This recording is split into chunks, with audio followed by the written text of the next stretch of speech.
ketgan pul qaytishi mumkin, lekin ketgan umr hech qachon qaytmas ekan. Ikkinchisi, inson har kuni Alloh taolo bergan rizqini yeydi, lekin bu yegan rizqi harom bo'lsa, azob bo'ladi. Agar halol bo'lsa, hisob-kitob bo'ladi. Qiyomatda bunga qanday hisob-kitob qilinishligini parvo qilmas ekan. Yeb yotaverar ekan bu dunyoda. Haloldan yeyish kerak ekan faqat.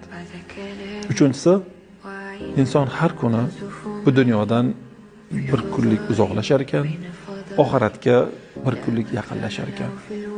Va ketgan dunyoga hasrat qilar ekan, lekin yaqinlashayotganiga parvo qilmas ekan.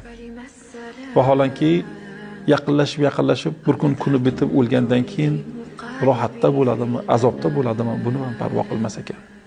Payg'ambar sollallohu alayhi vasallam shunga duo qilganlardir. Ey Alloh, bizni g'am tashvishimizni faqatgina dunyo qilib qo'ymagin deganlar.